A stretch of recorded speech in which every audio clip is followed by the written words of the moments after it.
Good afternoon, good morning, good evening.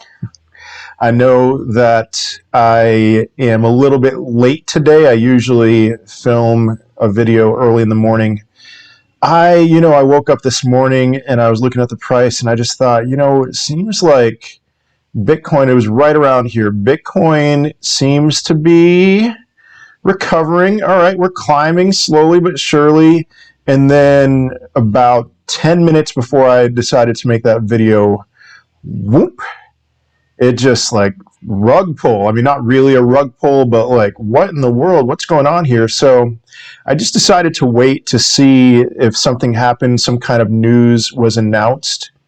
And some kind of news was, and so I want to give some thoughts on that. But in the meantime, I'm just looking at this heat map here. I just love this website so much. Stay away from internet computer. It's clear to me. Oh my goodness. Um, it's clear to me that that's a stereotypical crypto that launches even after years of research and pretty much launches at its high price and then goes down from there. So ICP, that's just going to continue to drop. But man, Solana is scorching hot right now. New all-time high for Solana. Seeing a lot of the Ethereum tokens doing well. Matic, oh my goodness. Polygon, what in the world is going on? We have seen within the last few weeks a 5x with Matic. I feel kind of bad. I told people to stay away. I told people to stay away when it was at like $1. Now it's at $2.44. Unbelievable. But we're seeing some positive things here. If Bitcoin wasn't the main attraction right now, man, we're seeing Bitcoin dominance at 39.9. I would be feeling pretty good. I mean, I know ETH is down. It was topped out at 4,300, but ETH is going to come back. I'm not worried at all about ETH. But then some of these other ones, I mean, Solana, Matic, Cardano. I mean, if it wasn't for all the craziness that's happened with Bitcoin right now, you would think that the bull market is raging. But some of you are actually tempted to think that the bull market is over. And I understand the temptation. Lots of scary news. Fear greed index is very much in the extreme fear territory, which is extremely rare for a bull run. But no, we still have some ways to go. It's just, I made a TikTok today for those of you who follow me on TikTok, just saying that I think that we're going to be seeing an extended bull run this time around because we haven't seen price action like this. Let me actually look up the price of Bitcoin real quick on a chart here, and no results for Bitcoin on CoinMarketCap.com. Let me try that again. All right, BTC, Bitcoin. So we haven't seen a consolidation period like this ever in a bull market. And so we're looking at 4 months now. Coin market cap's going slow. I'm probably not going to edit any of this stuff out. But let me extend this here. So we're looking at January 8th. We peaked out at $42,000. Currently at about 43,006, et cetera, right now. And so that's pretty flat for, I mean, you could choose to not count that and think about the time when we crossed the 42. So February 8th to May 18th, we're coming up on 3.5 months of a pretty heavy consolidation period. And we've never seen this before. We've never seen it in bull markets before. And so that kind of lends to the theory that's going on in my head that we are going to, the absolute earliest that I would have seen the end of this bull run would have been September or October. It seems pretty clear to me that that's not going to be the case, that this bull run is going to be dragged out. And the longer it's dragged out, the better I think it is at least for our hearts. Because let's say, there's one person I follow on Twitter he says that this bull run is going to May of 2022. A long time ago, or not a long time ago, a week ago, I would have read that and thought, like, you're crazy, man. What are you talking about? But it's a very mathematical formula. He's just comparing how short the 2013 bull run was to the 2017 bull run, and then in comparison to the and now, the 2017 bull run was longer. It was about 1.5 years after the previous halving. And so he's looking at it and saying, well, it's going to be 2 years this time. That just seems even now, that seems a little bit too long, but I wouldn't be surprised if this cycle was like 1.75 years or something like that. And then the next cycle was 2 years or even more than 2 years. And then eventually, sometime down the road, there would no longer be any more bull runs or bear markets. It would just be markets. It would be just like the stock market. Stock market goes up, goes down based on different factors. That would be crypto. And generally that the price would continue to go up as halvings occur. So I'm glad that I didn't make the video this morning. Making it in the afternoon and trying to just examine what happened here. Why did we see this dump? And what I saw was this: China bans financial payment institutions from cryptocurrency business. And once again, if you're new to this space, it's like China is kind of like the Jekyll and Hyde of governments with cryptocurrencies. Just last week or a couple weeks ago, they said very positive things about cryptocurrencies. And now they're banning it from financial and payment institutions. They're not banning crypto. I mean, that was something I saw on Twitter, and I refused to believe it.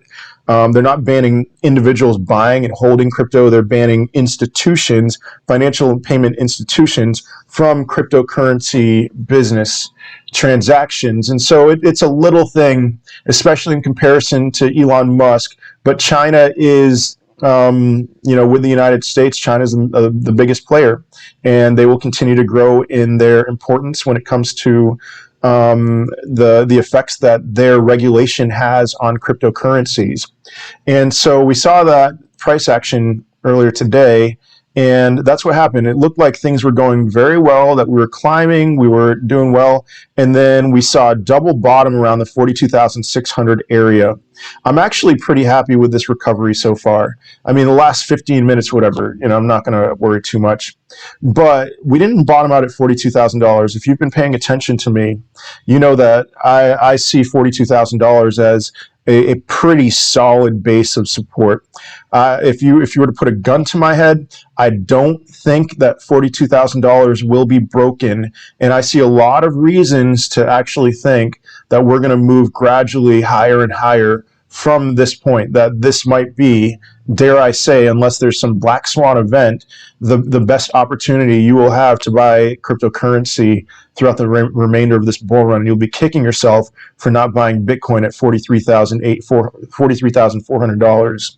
I'm a little bit nervous to say that, but if it wasn't for this China FUD, I would think that we would be testing $46,000 and that we would have broken through that resistance, and that, aside from any other major news, that we will climb gradually higher and higher. Mike Novogratz, famous Bitcoin holder worth $7 billion, something like that, he says that he sees Bitcoin hovering at around $45,000 for the next 6 weeks. If so, great. If it's as long as it stays in this range for that amount of time, alts, I think, will continue to do well. We just need to see some of this fear melt away, and then alts will start pumping. I don't think so. I don't think 6 weeks. He did say up to 6 weeks. I think it's going to be a couple weeks. I think it's just going to take some time to shoot higher. Something that I noticed about all of this was, you compare China to Elon Musk, and listen, I'm encouraged right now. Believe it or not, I am actually encouraged by this price action that we didn't touch 42,000, but we went down to about 42,006. But the reason why Elon Musk would have more of an effect on cryptocurrency than China is because we've seen this before with China. This is no surprise, and it's kind of a law of diminishing returns that probably the first time ever, I don't remember the first time ever they threatened that they were going to ban cryptocurrencies. The price of Bitcoin probably plummeted pretty hard, and then the second time it probably didn't plummet as hard, but still a little bit of a plummet, and the third time, and on, law of diminishing returns. And Elon Musk is going to go through the same thing. I wouldn't be surprised if Elon Musk just shut his mouth about crypto. I would hope that there are people in his ear, probably not, but I would hope that there are people in his ear that would show him how much of a buffoon he made himself out to be this past weekend. But, if he were to talk negatively about Bitcoin right now, I would my assumption is that he would not have nearly as much of a price impact on Bitcoin as he did that first time when Tesla announced that they were no longer going to accept cryptocurrency payments or Bitcoin payments.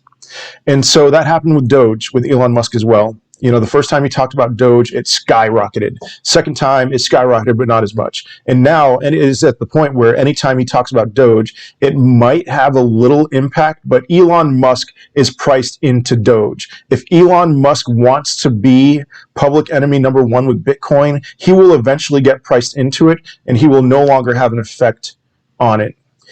And so, that's where we are with China. Elon Musk is not more powerful than China, but we've gone through this rodeo before with China, and so we'll see what comes of it. But it's like we're starting over now, and I expect a slow but steady climb over these next few days because honestly, $43,000 Bitcoin at this point in time is extraordinarily cheap. So keep your head up, and definitely, I mean, just get a pulse for what's going on with altcoins, because if you block out Bitcoin, it's like this bull run is roaring and it's still going strong, and there are little pockets that pop up every now and then that it's a reminder of like, oh yeah, we still have some ways to go. And so even if Bitcoin is flat for the next 6 weeks, I do expect Ethereum to bounce back hard, and I expect the Ethereum tokens as a result of that, and Ethereum Classic to bounce as well. That is all I have for today. Be sure you smash up that like button, subscribe to the channel if you haven't. I would love to hear your thoughts about where we are going next, and let me know. Let me know what you're thinking. Have a great rest of your day and a great week. Peace.